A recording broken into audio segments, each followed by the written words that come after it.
Diaries, the podcast.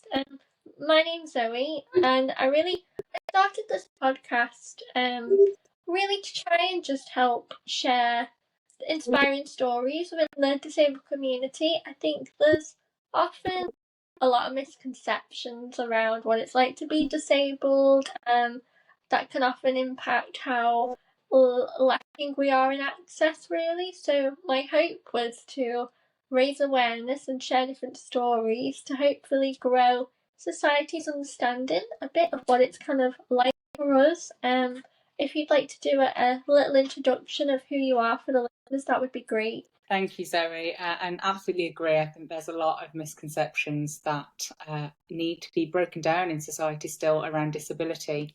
So I'm Emma Partlow. I'm currently the Director of Engagement at Trans Report. I'm a proud disabled woman, and I'm really passionate about travelling, about accessibility, and you may well have seen me out and about with my assistance dog Luna, who supports me daily as well. And thank you very much for having me. Really looking forward to the conversation.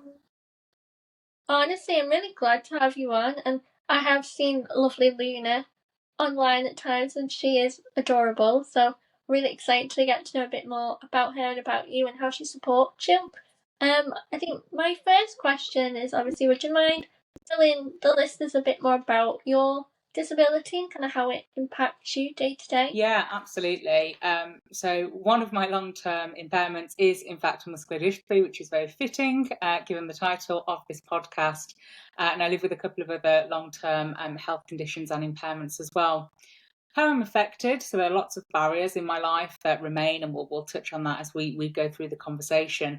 But as you will know, muscular dystrophy is a muscle wasting condition.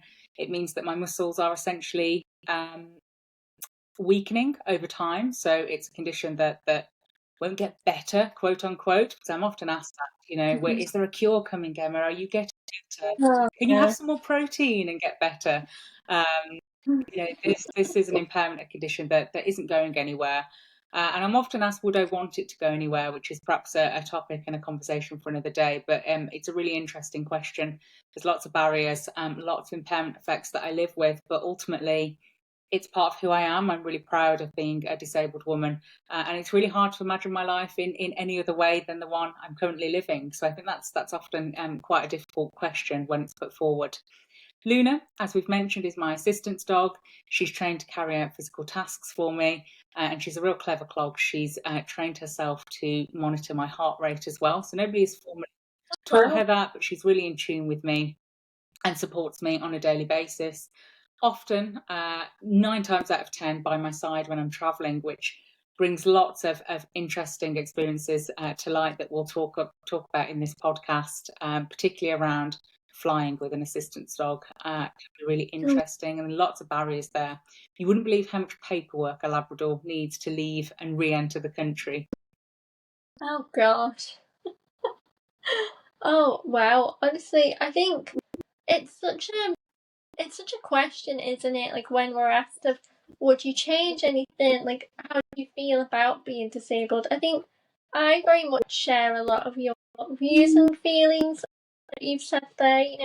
I wouldn't change me or who I am. I feel my experiences have really shaped me as a person, and kind of made me resilient, empathetic, and more maybe in tune with how other people feel and their struggles. So it's definitely a difficult area that it's hard to have a yes or no answer to, but Luna sounds like a real asset to you. I mean, gosh, to have learned how to monitor your heart rate is amazing, honestly.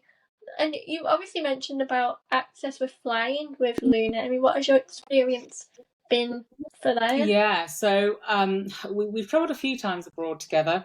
Luna flies because she's an assistance dog. She has legal rights to accompany me in the cabin. She doesn't go in the hold, which is often the first thing people want to know as well. Is she on the aeroplane with you? She absolutely is, and very much receives VIP treatment. One of our most recent flights home from the Middle East, one of the cabin crew offered her carrots from their own purse. Flight. She didn't want them. It was a night flight. Luna was very much ready for bed. But very much treated like a VIP when we fly. I guess the barriers and some of the experiences when we fly is exactly that. Moving through spaces with an assistance dog. And there's lots of misconceptions. You said at the beginning, there are lots of those when you're traveling. People spot an assistance dog. Luna's a yellow Labrador, and people often see a Labrador and they think, it's a guide dog. And they've got a frame of reference. They've got an idea in their mind of what a guide dog is. And they will start trying to offer me assistance that would be suited to someone who was blind or visually impaired. So then I have to explain, Luna's actually not a guide dog. And there's lots of confusion. You can imagine, people have made this assumption and they're trying to assist me in a particular way. But there's a lot of confusion as well. I think there's still, lots of education that's needed within the transport and the travel space, because people aren't aware that I think there's over 20 different types of working dog and dogs that support people with a huge range of access needs and impairments. So actually, I'm always really keen to share that message and spread that more broadly. Often it comes with the booking of assistance. So if I take flying as one example, because it's obviously quite complicated and complex to fly with a dog in and out of the country, lots of paperwork, lots of checks, lots of kind of vaccinations and health checks that she needs before we fly. So before we've even thought about booking a trip, we need to almost plan and make sure that the dates are lined up in terms of vets appointments and so on. Oh gosh. And then moving on to the booking assistance as well. And I don't know if you've had to do this for flights or traveling abroad. It's quite a lengthy process anyway. Throw a lab in the mix, Yes. and it becomes this huge complex space where you have to get approval. So before you can actually book what you need, and before you can even think about a seat on the aeroplane, you need to get approval that your dog is able to fly in the cabin. Luna is, but often this takes a little bit of backwards and forwards, proving that she's with a particular organisation, proving that she has the right paperwork, and really just quite a lengthy process, one that feels like it takes quite a long time before you even thought about passing on your own access needs. And then moving on to what I need within, an airport environment and on the aircraft. So I do all of this, and it takes quite a long time to pass on all of this information. There's often emails, phone calls, online forms, all of the above. Often I will come to the check-in desk with Luna by my side, and you can kind of see people's faces as you approach the desk, and they're thinking, oh no, I hope we've got this information, because that's a big thing. If you're not in the system or the right information isn't signed and sealed, then you're not flying, essentially. I've had it more often than not where people say, oh, I haven't got this in the system. We didn't know you were travelling with a dog today. Again, lots of phone calls and lots of, complexity on the day of travel, which isn't always a great experience. And that's not every time, and not every airline and every trip, but certainly an experience that we've had, which really, I guess, tarnishes, the whole enjoyment of a trip, whether it's for work, whether it's for family. I'm a mum, I'm a little girl, very proud disabled parent. So whether I'm traveling with my family, whether I'm traveling with colleagues, to be told that you're not in the system, or actually we haven't got the information about Luna, it's just gutting. And you think, I've spent all of this time and now you're telling me I'm not in the system, and, having to stand there and then ask for a seat because actually I'm getting quite pain while I'm waiting at the check-in desk. And there's people, there are other passengers and travellers waiting to get to a check-in desk. So, people look at you anyway with a Labrador by your side, but it very much is all eyes on you. People are thinking, what are they doing? They're holding up this queue. So that's certainly been an experience we've had.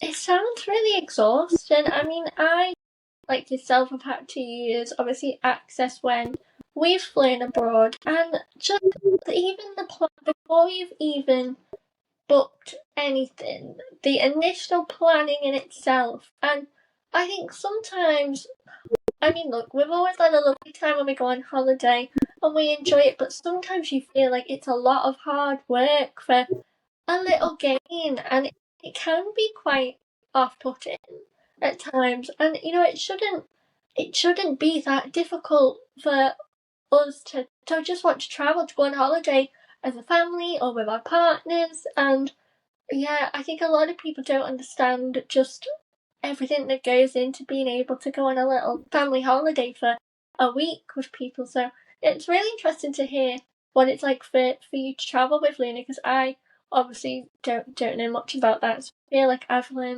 learned something new just having that conversation with you, but it really shouldn't be. You shouldn't have to jump through that many hoops just to go on holiday. You really shouldn't. Absolutely. And I think, there are lots of barriers for people. I talk from my experience and my perspective, but Transport, the company I work for, we've commissioned some research into looking at travel and accessibility and actually what are the barriers for people.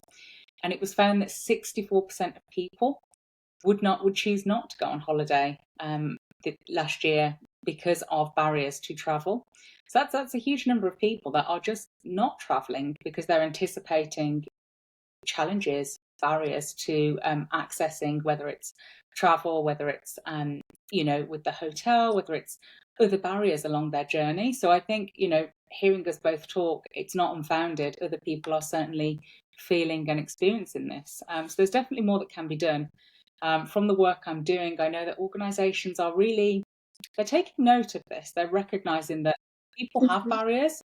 They just won't travel. They'll be put off from travelling. And that isn't good for business, but it's also not good for people. People want to be a part of society and travelling for any reason. And it's absolutely crucial that they are able to do so. I agree. I think you're right. There has definitely been a shift recently in the transport world, and I do think finally our voices are starting to be heard, and we're starting to be invited into the rooms with the conversations to make a change. So I'm hopeful that in the not too near future we'll finally start to see some fairer access and some more updates. I mean, it's been so long since I think these types of things have even been looked at or considered. It's time to make some real changes, definitely. One of my questions I did want to ask you is, the seeing is believing motto and, myth that we've talked about on disability. What are your thoughts really around that? Yeah, absolutely. I think it's a myth that is still here. It's 2025. We've got a few months left of this year and then it'll be 2026. But I don't think that myth is going anywhere quickly. Seeing is believing is very much apparent. And, going back to what I just said, people see a dog and even, with a working dog, it's like, oh, a guide dog, seeing is believing, when actually there might be far more than meets the eye. When we think about, disability as a whole and who has access needs and who's living with impairments, it's over 80% of people have impairments that are non-apparent or hidden or invisible, whichever word people choose to use. I tend to use non-apparent, and I'll share the reason I do that with you. There's a line of thought that actually, impairments aren't invisible. People are just hiding the effects. So even if, you can't see them, that isn't because they're not there. People are probably doing quite a lot of work to conceal and hide and make their impairments non-apparent, which is a really interesting argument and one that I'm certainly bought into. So I tend to use the words apparent, non-apparent. But I think definitely seeing is believing is still a theme. People think, well, this person is non-disabled. Why do they need assistance? And this absolutely reflects my experiences in rail travel prior to being supported by technology for the company I work for. So you might have heard of Transport's flagship technology, Passenger Assistance. So it's an app that you can book assistance on across the nation for rail travel.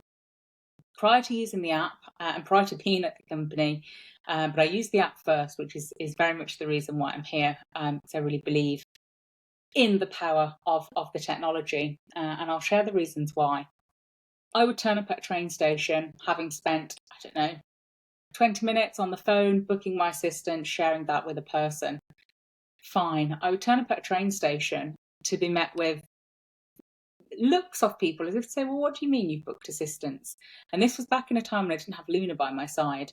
And unless I'm using a manual wheelchair, I'm not a wheelchair user. So if you take Luna away, you could make the assumption that I am non-disabled. If you were a physiotherapist or my consultant and you knew, what to look for, which I think goes back to this non-apparent comment. And people would look and it'd be quite early in the morning, 6:30, 7 o'clock, and they'd be like, "What do you mean you've got assistance booked?" I was like, I need the ramp, I need a little bit of help, I've got a suitcase, please can you help me? And I would see that written on people's faces, the seeing is believing myth. They couldn't see a wheelchair. I can't use a walking stick because my shoulders are not fixed, so walking sticks are of not much help to me. And here I am with a suitcase, travelling independently, a disabled woman with a job, going on a train to be met with, I guess, suspicion and, apprehension about, who is this person asking for assistance? And I've seen it a few times in my life, the seeing is believing myth played out. And I think, that was very much my experience. Now, with the app, with the technology, I book my assistance, there's a profile, and the photo is me and Luna, which is wonderful because on a really crowded platform, and particularly at some of the bigger stations, staff members are looking for me. And if they can't see me, they're looking for Luna. So it's a headshot of both of us. And that's really powerful because they're looking for me in a crowd of people, which can be quite stressful. You're waiting to be assisted and, people are busy. They've got places to be. People are bustling through. So that's really wonderful. And I would say 8, 9 times out of 10, it's, "Oh, Emma, we've been waiting for you." And I'm greeted by name. And that sounds really, really small. But actually, I go from being, I don't know, ramp assistant to actually a human with a name. And that's really powerful. And it's really shifted, for me, the seeing is believing myth as well, because all of my access needs and what I need have been passed along with the technology. That has been picked up at the other end. Nobody is like judging me or making that assessment on the platform. It's simply there in the system, and the assistance is carried out, and off I go on my way. So that's really powerful. And I think, when I think about this myth, it really highlights for me the change that can be made. And actually, we can shift this myth, but it needs a little bit of willing and want, particularly from people, and a shift in attitudes. Because I've seen that, and I see it most times I travel, which is really profound and powerful. I agree. I think that was a really big inspiration for my podcast and a lot of the messages I try and get across, because a lot of my biggest difficulties aren't visible. A lot of my biggest issues are either pain or feeling unwell or heart symptoms, and you can't see them. And so I've definitely experienced times where, I've maybe explained to someone, "Oh, I need to rearrange, I can't do this, whatever." And they look at you like, "Well, why? Like, you look fine," even though, I really don't feel fine. It's really not a great situation. And I think I've slowly started to see a little bit more understanding, even from people in my life that I've known for many years that have started listening to my episodes. Now I feel understand and are able to support better because they're challenging that myth and understanding that, oh, maybe a lot of the harder bits with Zoe are things that we don't see. And yeah, I think if being able to even know just that people are willing to listen and support you and hear when you're saying this is the help and access I need, it's such a big thing. And I do hope that as we move into the next year, that slowly we start to see that myth go away completely, because it's a ridiculous thing to have at all, definitely. But that sounds like a really incredible app. I have heard about it, but I haven't used it myself because it's been a few years since I've been on a train. But I did have a few years consistently where I'd go down to London with my mum, and the difficulty with access and not knowing if you were going to get to the other end and there'd be a ramp there. It's crazy. So you're right, having that knowledge and support to know that you're safe, somebody's looking out for you, they know you as a person, what you need. It's very comforting, and it's what you need, especially when you're travelling, and obviously with Luna, but independently. Absolutely. And it means, I'm not having to share. We go back to the myth, but, I'm not having to kind of share and validate my medical history to a stranger on a train platform, which is, always uncomfortable, but I'm not having to do that. But that was certainly something I was experiencing before, being able to discreetly pass through my information and book assistance, you get this disbelief and the myth really playing out, and you feel the need to, explain and almost dump your medical history on a stranger that I'm sure doesn't want it, but in order to try and shift being disbelieving myth. I think you're right. Honestly, I've lost count of the amount of times I've overshared and, given someone almost like a whole chapter verse of my life, and I'm like, you don't want to know this. You don't care. I don't want to be sharing this. Like, it's uncomfortable and awkward, and I hear it so many times, and I think if for people to be able to just say what they need, know that their help is going to be there, would be game changing. So yeah, hopefully more people learn about this app now from listening to this podcast, and if anybody needs help with their traveling, can know where they can find it. Absolutely. Yeah, One of my questions that I really wanted to ask you, which I think kind of we've touched on a little bit, but what has been your personal journey with acceptance of your kind of disability, and especially something like muscular dystrophy, like we both know changes a lot. You just kind of accept and get used to yourself in one form, and then it can change overnight sometimes. And yeah, I've found it's a bit of I think it's a constant process of accepting and adjusting, really. Yeah, I would agree with that. Very much a constant state of accepting yourself, and particularly it says your body changes as new impairment effects develop, and you've got almost a new body to manage, and particularly with pain, pain can fluctuate, it can change on an hourly basis. There's very much that sense of acceptance, but being kind to yourself. My journey with accepting that I was a disabled person and that I have impairments has been a really interesting one. I'm often heard saying this in public spaces, and I've shared with colleagues and friends, but honestly, if I could go back and talk to 13, 14-year-old me, I don't know if she'd be mortified or really proud that I was now a proudly disabled woman advocating for accessibility, being on podcasts like this and doing the work I do. I very much resented being disabled, living with an impairment and being different. I think school, certainly for me, exacerbated a lot of that. For me, living with an impairment meant not being able to do PE. It meant, not being part of the netball team. It meant not being able to walk into town with my friends at sixth form because I was too tired and too exhausted to do that. For me, disability defined all of the things I couldn't do. And looking back, and now with my knowledge of the social model, that wasn't on me. That was on the environment and the barriers around me.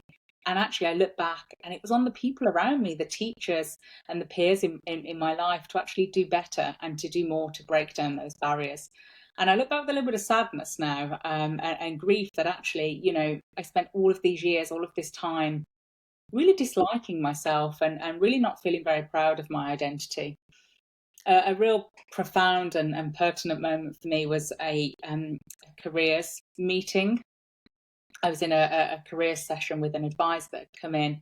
I must have been around 13, 14. It was, okay, what do you want to do when you grow up kind of conversation.